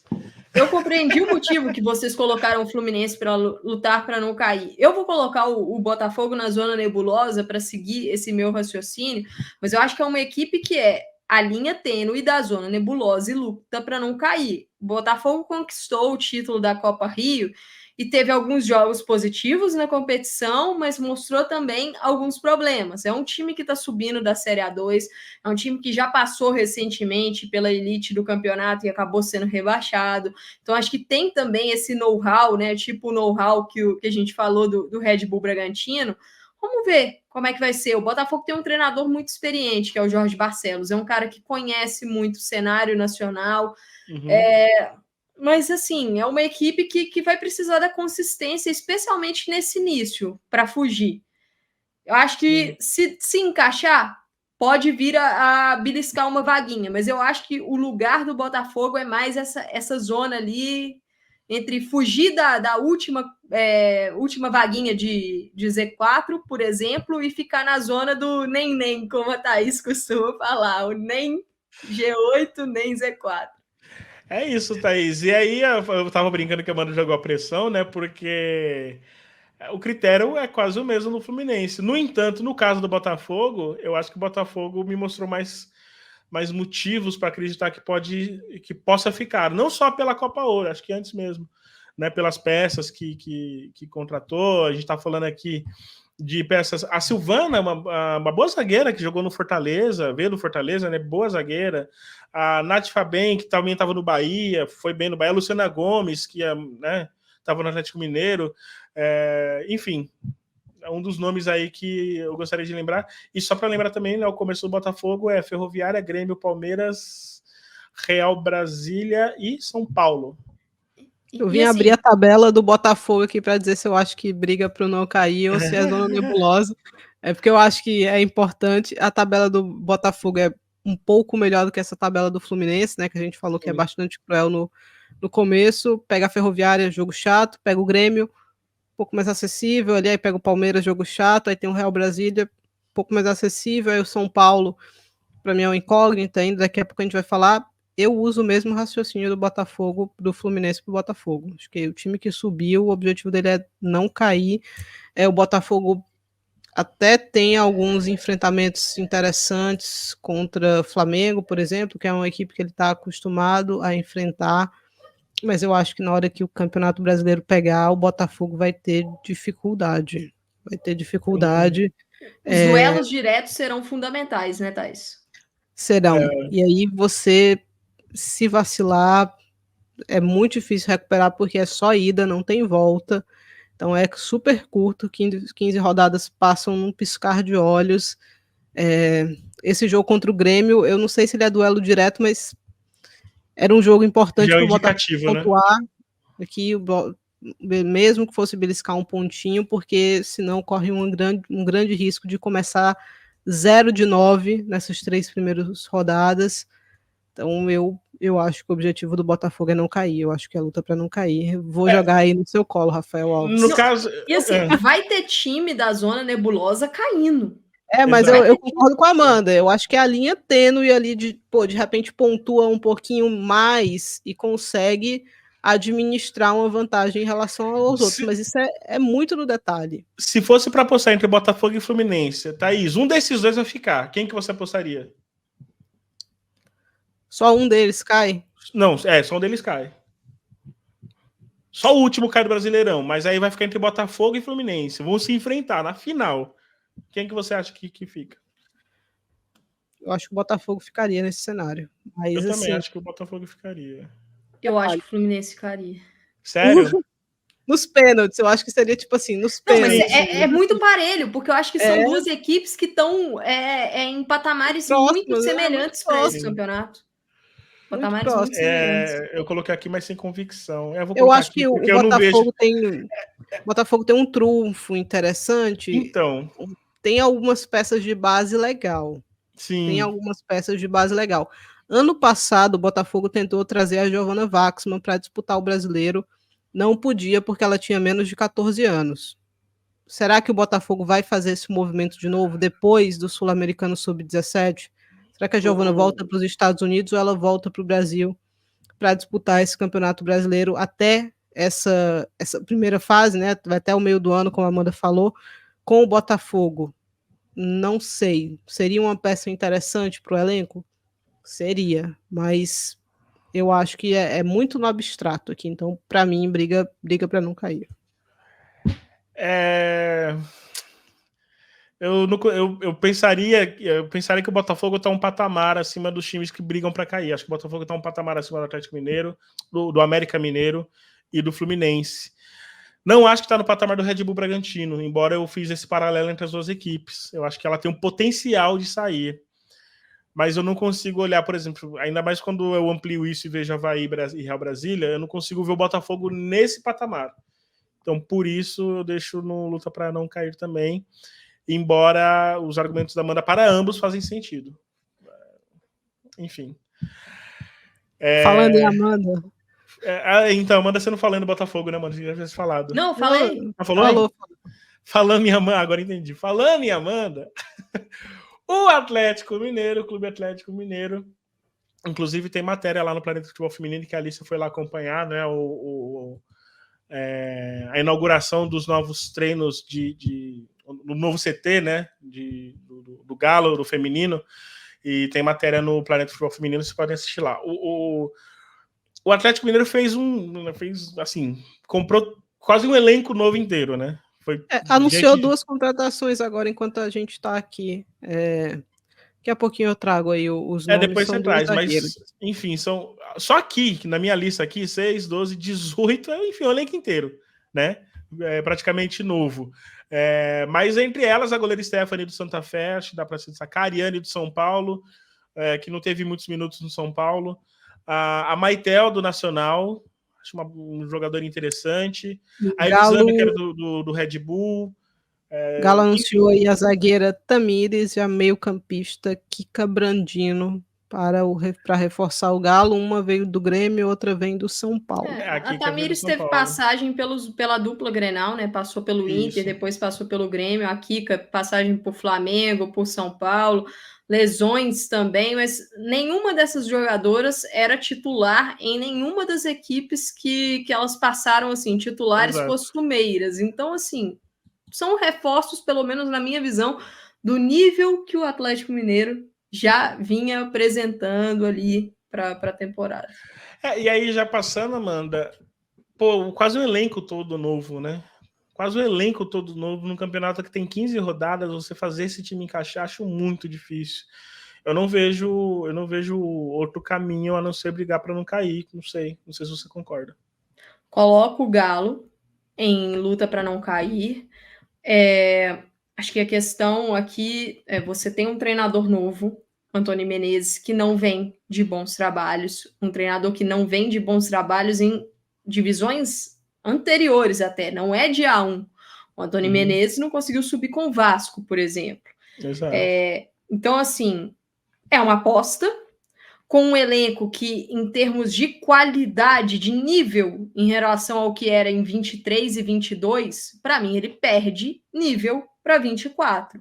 São jogadoras, algumas delas que estavam em A2, por exemplo, algumas jogadoras que estavam até em A1, mas que não eram titulares dos seus times. Então elas chegam como apostas. Aí, se a gente analisar o cenário do Galo, é um cenário inteiro de apostas. Uma aposta no comando técnico, uma aposta no elenco, que pode dar certo. Pode claro. Dar uma cola, sempre Até pode. porque tem alguns bons nomes, eu citei aqui, né? A Wani, que foi do Palmeiras, estava no 3B, eu acho que é uma boa goleira. A própria goleira Stephanie do Santa Fé, que eu acho que é uma boa goleira.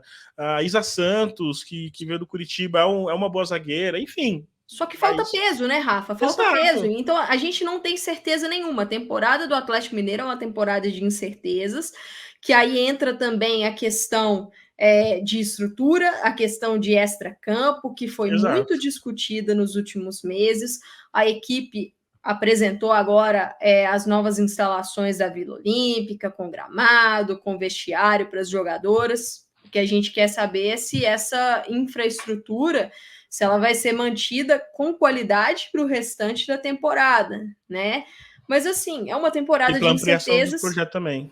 Exato. E eu não consigo colocar o Galo em outra categoria, a não ser lutar para não cair. O time pode até vir a encaixar no campeonato e surpreender e tal, mas eu acho que vai lutar para não cair. E, assim, se conseguir a permanência, já precisa ser muito comemorada essa permanência, se ela vier. Na verdade, a luta do Galo até o momento tem sido para cair, né? Vamos ver se algo dá errado nesse processo aí. Vamos ver se alcança o seu objetivo, né, Thaís? A permanência, porque os indícios não são positivos. Tentou remediar as coisas aí um pouco agora, né? Nessa reta final de preparação para o Campeonato Brasileiro, apresentando um elenco razoável, instalações ali, teve questão de uniforme também, chuteira para jogadoras e tal. Muito pouco, né? Uma pena, porque o Galo vinha numa ascensão interessante e, de repente, meio que desistiu do projeto, né? Então, é lamentável. A tabela do Galo é boa. As 5 primeiras rodadas tem pelo menos 3 duelos aí diretos e importantes. Né? E para um time que briga para não cair. Pega o Fluminense de cara na primeira rodada. Até abri a tabela do Fluminense, perdão. Mas pega o Fluminense de cara na primeira rodada. Tem o Santos, que é um jogo chato, mas aí pega o Bragantino, outro adversário mais ou menos acessível para o Galo. Pega o Flamengo, jogo chato, mas aí pega o América Mineiro, outro adversário conhecido e acessível. Sim. Então, talvez a permanência do Atlético Mineiro passe muito pelo desempenho nessas 3 partidas, na 1, 3 e 5, né? Nessas rodadas. Vamos ver se consegue evitar aí o que vem tentando fazer desde o fim do ano passado, começo desse. Mas se cair, não vai surpreender absolutamente ninguém, né? Ninguém vai ficar surpreso se o Galo terminar rebaixado. E a questão das rodadas é a faca de 2 gumes. Você tem duelos acessíveis, mas se você perde esses duelos diretos, Aí tem volta. recuperar Tem volta. vai ser impossível praticamente. Não é contra o Corinthians que você vai recuperar, né? Se você Muito perde. dificilmente. Exato. Vamos para o América Mineiro. América Mineiro que conta aí com alguns nomes interessantes também, né? Carol Arcanjo, que estava no Inter. A Tainá Borges, goleira. No Galo, Carol Arcanjo. O que eu falei? Falei Inter, né? Desculpa. Inter. Carol Arcanjo estava no Galo, assim como a Yara também. A Yara era da base, né, Amanda? Ou não? Não, acho que não. Acho que não da já base. Era do principal. Era do principal, Não, a Yara tá no principal do Galo há um certo tempo, desde a época que a equipe estava na A2. O América trouxe muitas jogadoras do Atlético. Sim, muitas Soraya jogadoras. também foi. Sim. E aí Gadu tá por lá, né? A Gadu chegou também. A Jacomel, inclusive, né, foi até uma surpresa pra gente, né? Ela e Jacomel, embora como ela não teve tanta oportunidade assim, né? Mas a gente imaginava, pelo menos eu, Rafael, imaginava que ela tinha um mercado. É que é difícil falar que parece que eu estou se fazendo do América, né? Mas imaginava que ela pudesse ir para o mercado de um time que já estivesse na 1. Foi surpreendente, pelo menos para mim, a ida dela para o América. Depois a Amanda falou que não achou tão surpreendente assim, mas enfim. Começar com a Thaís, começar com a Amanda. Também, né? Difícil imaginar esse time a não ser aqui, né, na luta para não cair, né? Não, para mim o América luta para não cair. Lógico, sempre pode vir a acontecer algo a mais no campeonato, mas eu acho que luta para não cair. Acho que o grande objetivo do América é a permanência, é conseguir se consolidar na Série A1. Vem com um treinador que já está há algum tempo na equipe, que é o Jorge Vitor. Então, acho que a manutenção do comando ela é positiva, porque é um cara que já conhece a filosofia, já conhece alguns atletas. Sim. O América trouxe algumas jogadoras mais experientes. Eu acho que a Tainá Borges é um bom reforço. Eu acho que é um bom casamento para as duas partes, né? Porque a Tainá precisava de uma sequência que ela não tinha no Corinthians, e no América ela tende a conseguir essa sequência. No América vai ter uma goleira que já passou por Libertadores. Acho que é mesmo para a Laís também, né, Amanda? Acho que vale também a mesma coisa para a Laís. A Laís Jacomel acabou perdendo espaço no Grêmio, mesmo com o Grêmio improvisando atletas na lateral direita, né? Então foi uma atleta que surgiu ali bem, teve passagem pela seleção brasileira de base. Então acho que agora, tendo um pouco mais de sequência, pode vir a voltar a ter aquele crescimento. O América trouxe, por exemplo, a Fanny Galto. A passagem da Fanny Galto no Brasil, para mim, ela é extremamente frustrante. Uma jogadora que chegou com uma expectativa na Ferroviária, não rendeu. No Internacional, a Fanny Galto não rendeu nada a ponto de nem ser levada para Libertadores, de nem ser levada para várias partidas do Gauchão. Então, acho que vira até uma provação, né, no América. Um time ali que talvez o nível de exigência vai ser um pouco menor, mas que ela pode ter um pouco mais de espaço para jogar. Um nome que eu gostei muito aqui é a Sassá, que veio do Real Brasília. Eu gosto da Sassá, eu acho uma boa meio-campista. E para a gente ficar de olho, é uma jogadora mais jovem, mas é a Aninha, do Juventude. Ela fez um ano de 2023 muito bom no Juventude, é uma meia atacante, jovem jogadora. E assim, não dá para esperar dessas jovens que o América trouxe protagonismo de cara. Mas acho que podem ser atletas que, com um pouco mais de minutagem, podem entregar, Rafa. Mas o América ele vai precisar vencer os duelos diretos. Para o América permanecer na primeira divisão, ele tem que vencer os duelos diretos. Ele tem que pontuar no campeonato. E aí entra nesse campeonato paralelo aí, né? O América que estreia contra o Inter, enfrenta o Corinthians fora, o Santos em casa, né? Então, as 3 primeiras rodadas já são bem chatinhas. A quarta por jogar fora também contra o Avaí, né? E aí tem outro confronto direto, acho que talvez mais confronto direto ainda contra o Atlético Mineiro. Thaís, e o América, na sua opinião? Luta para não cair. Especialmente quando essa tabela do América é terrível. Sim. Esse começo aí, né? Se ficar vivo aí nessas primeiras 5, 6 rodadas, já é para levantar as mãos para o céu e agradecer, mas tudo indica um ano complicado aí. Sim, não tem muito o que falar, não, realmente. A equipe do América vai entrar nessa luta aí. Vamos falar do São Paulo que vem de uma sequência de quases, né? De chegar próximo. Às vezes, até o ano passado, por exemplo, é um time que demorou a engrenar, mas chegou ali a ter um bom papel depois, né? Disputando ali nas fases finais. e aí ficou no quase de novo. Thaís, o que você espera do São Paulo? O São Paulo que é uma incógnita, não deixa de ser uma incógnita, mas o que dá pra gente esperar desse time? Olha, Rafa, é uma boa pergunta, porque o São Paulo surpreendeu, pelo menos a minha pessoa, né? Eliminou o Palmeiras ali no mata-mata. Eu não estava esperando isso do São Paulo. É uma equipe que sabe competir esse tipo de jogo, mas às vezes oscilava demais. Só que soube se aproveitar das fragilidades ali do Palmeiras e conseguir um resultado interessante. Depois foi cair só para Ferroviária nos pênaltis, né? Ali com a Luciana. Depois de ter feito um jogo de recuperação, né? Fora de casa, que é bem difícil lá. Então, mas eu não sei, assim, o trabalho do Thiago oscilou bastante ano passado. Em termos de elenco também, eu não consigo cravar que vai longe, não. Acho que é um briga pelo G8 aí para o São Paulo. São Paulo teve aí algumas... eu estou procurando aqui a lista que eu perdi, né? Mas o São Paulo perdeu algumas peças, né, mano? A gente até citou um pouquinho sobre isso. Essas peças são... as peças foram repostas para o São Paulo. Você acha que vão dar conta? Não sei, Rafa.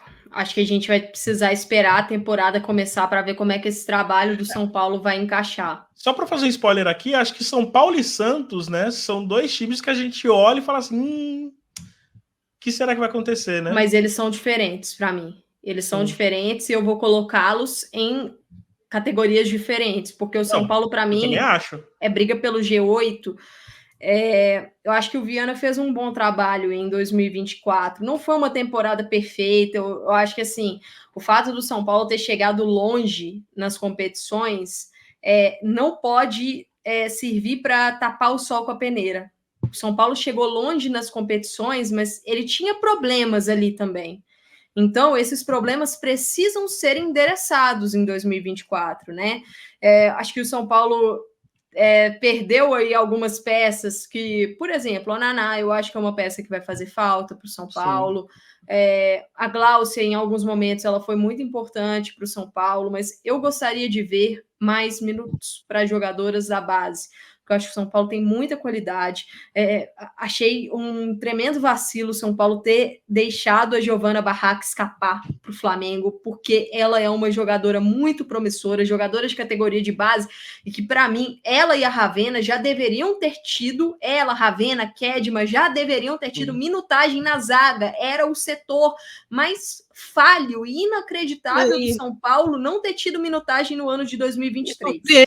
Porque o Thiago é um cara da base, então ele conhece essas jogadoras, o potencial delas. O São Paulo sofrendo ali na defesa e por que não dar uma chance, né? Assim, a gente ficou meio... O que é que rolou aqui, né, no passado com isso? Só uma informação, né? A Ravena, ela renovou até 2025, então pode ser que ela passe a ter chances. Carol Gil subiu, né? Subiu para o principal, então é uma atleta também que imagino que tenha chances, mas ainda assim, concordo plenamente com vocês.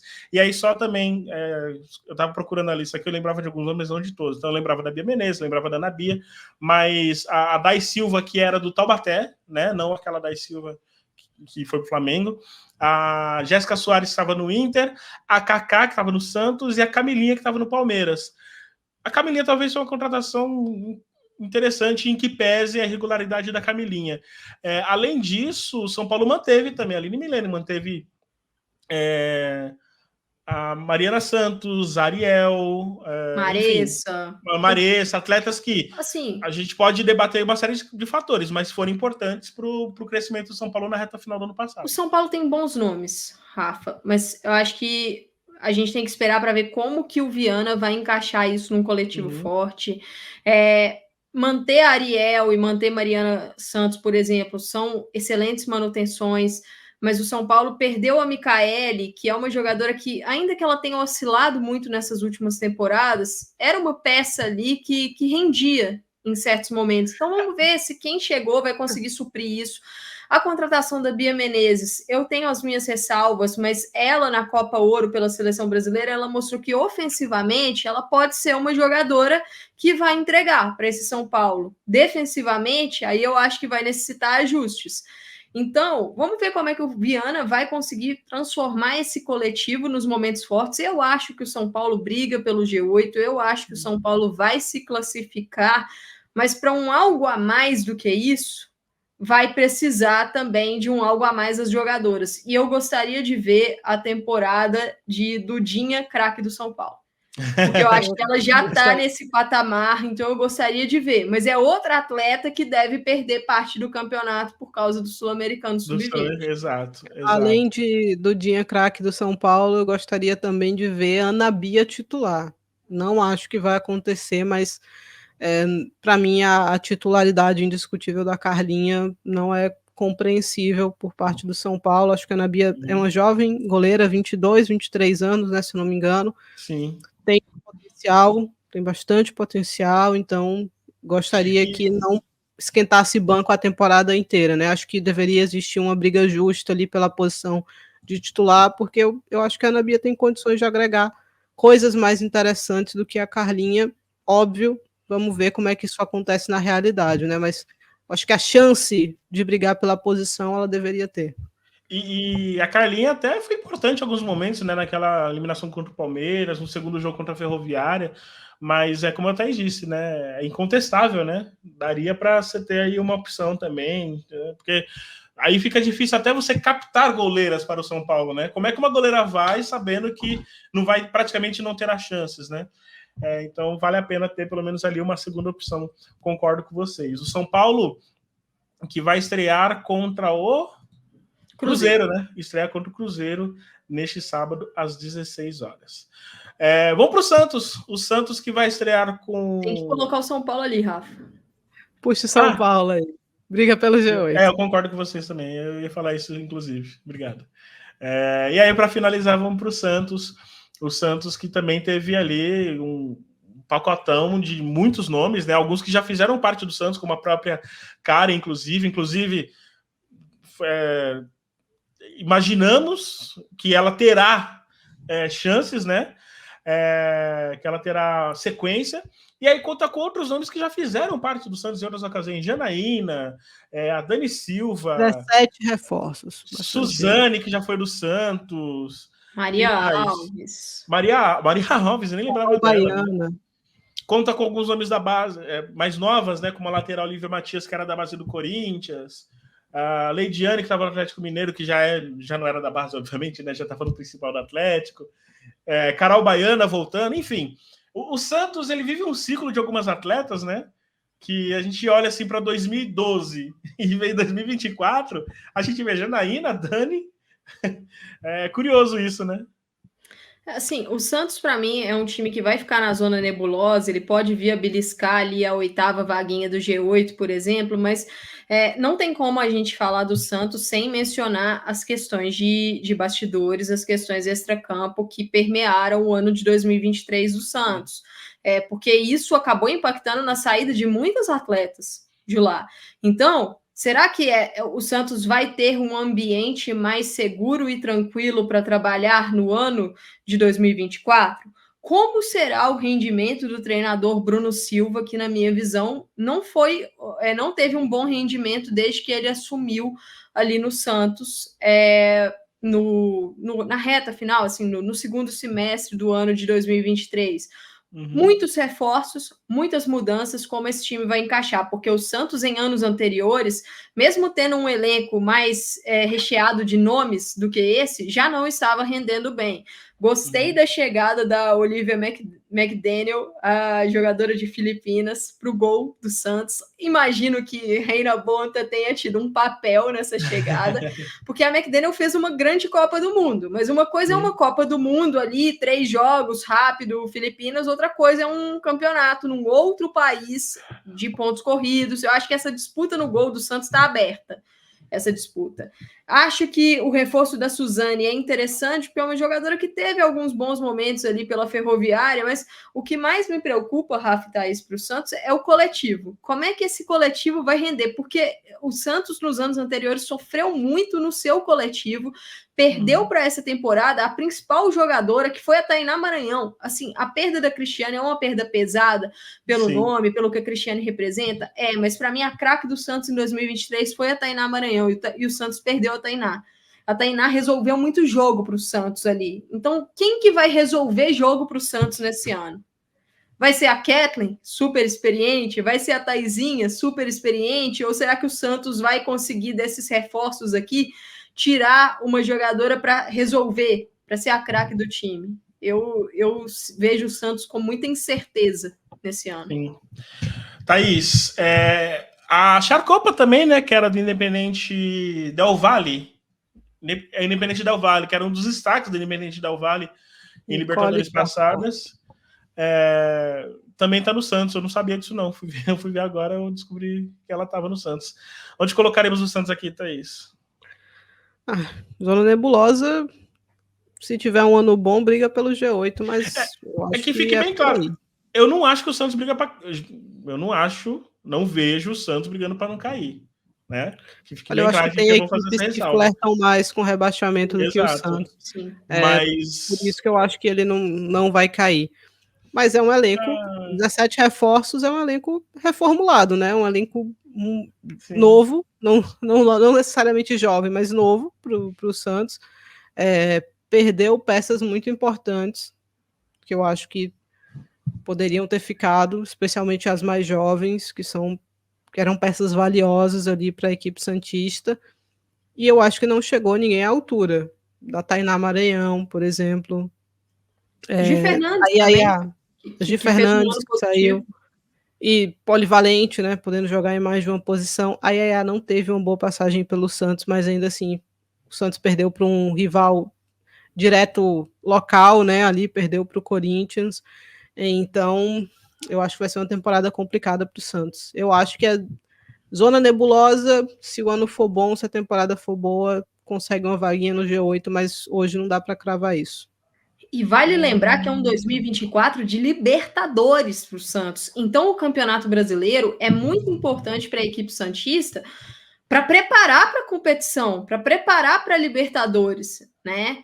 Então, vamos ver como é que vai ser o encaixe desse time. Mas aí, Rafa e Thaís, se a gente olhar ali para a nossa lista, né? A gente tem 8 times do Briga pelo G8 para frente, que podem ser os 8 classificados. Nós temos 4 times no luta para não cair, mas a gente tem 4 na zona nebulosa que podem beliscar uma das 2 vagas. Então, é aquela loucura, né? Ficou bem dividido aqui. A gente acabou botando uma quantidade certa de nem... Não foi planejado. E nem planejamos. Eu vou ser bem honesto... desculpa, Thaís. Do G8, eu acho que tem 6 nomes claros para mim aqui. 6. Tem 2 vagas do G8 hoje, tá? Em abertas para mim, que são as do Grêmio e a do São Paulo. Sim, acho que o São Paulo com um pouco mais de certeza, o Grêmio com um pouco menos de certeza, mas eu acho que essas equipes, salvam a hecatombe, vão estar nessas quartas de final, né? Que é Corinthians, Ferroviária, Palmeiras, Inter, Cruzeiro, Flamengo. Acho que o São Paulo vai estar. Acho que o Grêmio tem possibilidade de estar. Se vai estar mesmo, a gente não sabe, mas eu acho que, pelo menos de G8, não foge muito desses. Agora, da parte de baixo, tem os mais prováveis de cair, mas se alguém tiver um começo ruim, se enrolar no caminho, Rafa, pode ir embora aqui também. Alguma mudança vocês acham que precisa ser feito? Não, eu acho que tá bem dividido aí. Eu acho que tá bem dividido. Eu confesso que apesar de tudo, ainda colocaria o Santos na briga pelo G8, porque eu não vejo o Santos, eu não vejo o Santos longe disso. Eu não vejo, apesar de tudo. E o argumento que eu usei para falar do Atlético Mineiro poderia até ser usado contra mim para falar do Santos, porque o Santos teve uma mudança muito grande também de elenco. No entanto, o Santos tem um outro contexto dentro do futebol brasileiro, diferente do Atlético Mineiro, e de momento, inclusive. Dito isso, vai ficar aqui na zona nebulosa, porque realmente é uma grande incógnita, porque talvez a maior dos grandes, né, das incógnitas entre os grandes, para mim, é a maior. por tudo isso que aconteceu no ano passado, né? Tudo isso que envolveu o ano passado, as peças que perdeu, perder a Tainá, por exemplo, foi surreal, não poderia perder um atleta como a Tainá, e também, né, por muitas atletas que já fizeram parte do Santos em outros momentos, que ainda estão lá. Se você pegar o time de 2011, 2012, a Kathleen estava em 2012, a Thaisinha estava em 2012, a Dani estava em 2012, a Suzane estava em 2012. Suzane? Acho que a Suzane estava, salvo engano. A Janaína estava em 2012, né? Então, óbvio que essas atletas vão ajudar muito o Santos, e aí talvez seja essa a confiança do Santos, atletas identificadas com clubes, com um clube que possa ajudar o Santos nesse processo, mas eu não sei também se isso não é um ciclo que vai se repetindo. Tanto a Karen quanto a McDaniel foram excelentes sacadas do Santos, né? Acho que a Charcopa também entra nisso também, boa sacada também. Acho que é uma jogadora que foi bem nas Libertadores que disputou. E o Santos tem a estreia contra o Real Brasília, joga com o Atlético Mineiro. Então tem 2 confrontos aqui, 3 acessíveis, né? Que é o América também. E o Red Bull também, né? Acho que vale destacar também o Red Bull. Então, assim, dos 5 jogos, 4 são acessíveis. Se você consegue ali bons resultados nesses 4, aí já entra uma questão que vai além da pontuação pura e simples, né? Que vai a questão do ânimo mesmo, de um time que é grande, de um time que tem camisa e história e que ganha confiança, né? Então, por isso, nesse contexto, acho que o Santos até poderia estar num patamar acima. Mas hoje, previamente falando de tudo que a gente tem visto, eu entendo ele estar na zona nebulosa. Alguma consideração? Não, acho que é isso mesmo. Só falar para a galera, né, para deixar nos comentários, seja das nossas publicações em Instagram, em Twitter, né, no X e aqui no YouTube, o que vocês acham? Qual é a tier list de vocês? E tirar o print, né? Porque eu vou até fazer isso aqui, brincadeira. Amanda, vou fazer isso aqui, ó. Tela cheia para vocês, hein? Tela cheia para tirar o print. Vou tirar o print. Eu sei que vocês querem tirar o print com as nossas caras para cobrar depois. Mas eu vou permitir que vocês façam isso aqui. E aí, só passando. Luta por título. E aí eu vou falar com as devidas ressalvas, ok? Corinthians, para nós, é o maior favorito, né? E a Ferroviária um pouco atrás, mas acima do vai longe. Então a gente acredita que a Ferroviária também briga por título num patamar abaixo do Corinthians. Mas o Corinthians é favorito. Vai longe, aqueles times que podem ir até a semifinal, ou até eventualmente a uma final. Palmeiras, Inter e Cruzeiro. E aí fizemos a ressalva do Cruzeiro aqui, que o Cruzeiro pode ter subido de patamar. Então é bom explicar isso também. Briga pelo G8, Grêmio, Flamengo e São Paulo. Torcedor flamenguista pode ficar maluco. Como assim? Com tudo que contratou? Gente, o Flamengo é um time que tem um elenco que tem demonstrado ainda está um pouco desequilibrado, então a gente não sabe ainda. Então, como uma bola de segurança, colocamos aqui no G8, assim como o São Paulo também. E o Grêmio acho que entra nessa lista também. Zona nebulosa, aqueles times que a gente não vê brigando de cara para não cair, e naturalmente até podem brigar pelo G8, né? Avaí, Red Bull Bragantino, Real Brasília e Santos. O Santos fizemos também a ressalva, um time que mudou muito e teve muitas questões internas no ano passado que possa colocar o Santos num patamar abaixo daqueles que brigam pelo G8. E luta para não cair, né? Fluminense, Botafogo, Atlético Mineiro e América Mineiro. Os 3 que estão aí além do Atlético Mineiro, né? Os 3 que subiram por uma questão próxima disso mesmo. E o Atlético Mineiro, mais uma vez, a ressalva que a gente fez no Atlético Mineiro, ser um time que tá com todo elenco novo, muito novo, as coisas que aconteceram de negligência até do próprio clube com o time, ainda que esteja querendo demonstrar outra coisa no início desse ano. Então, a gente até brincou aqui, né, que é o projeto do Atlético para esse ano, é garantir uma vaga para a Série A2 do ano que vem. Vamos ver se consegue, né? A Mari tá aí, e claro, você que está assistindo aí, que já deve estar xingando a gente, tudo que é jeito, comenta aqui com educação, por favor, quem você discorda, quem que você acha que deveria estar em outra prateleira, outra prateleira, né? O Corinthians é favorito mesmo? Imagino que seja, mas se você não concordar, coloca aqui também. O Palmeiras vai longe, mas o Palmeiras teria que brigar pelo título, e o Flamengo? Enfim, comenta aqui embaixo também e fique ligado nas nossas publicações, tá bom? Finalmente, 1h53 de programa, que delícia. O bom é que não precisa editar, né? O bom é que eu só cortar ali. Talvez eu faça só o cortezinho ali do que a gente falou das transmissões, né? Para não ficar tão longo assim, que já tá longo. Mas enfim, Amanda, obrigado mais uma vez. Seu destaque final. Rafa, eu que agradeço, é sempre um prazer estar aqui com você, com a Thaís, para a gente fazer esse debate legal, essa tier list. O meu destaque final vai se chamar a galera que está aqui no Planeta Futebol Feminino para acompanhar o futebol brasileiro, o nosso Brasileirão, para os outros conteúdos do PFF, né? Olhando também para a Europa, eu e Thaís temos um podcast aqui na casa que é o Estação PFF, então é um podcast que ele é semanal, normalmente a gente fala das 4 principais ligas europeias, Alemanha, Espanha, Inglaterra, França, então o nosso foco é o futebol europeu. Temos também aqui no Planeta Futebol Feminino Na Cara do Gol.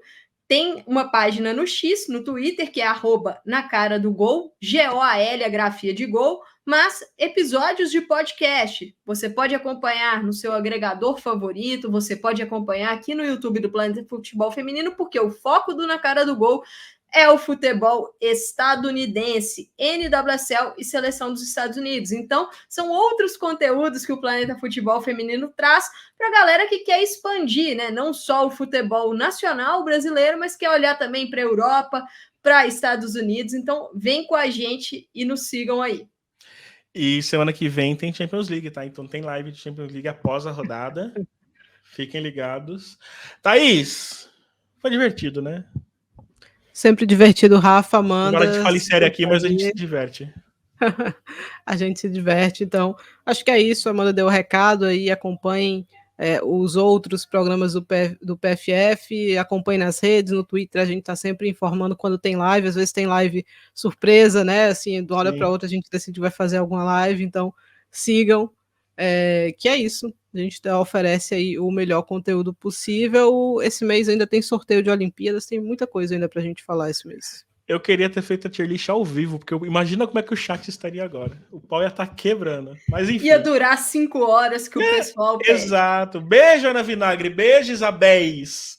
Vocês que Ana Paula também, que, né, firmam bastante esse desejo, né, de uma live de 5 horas.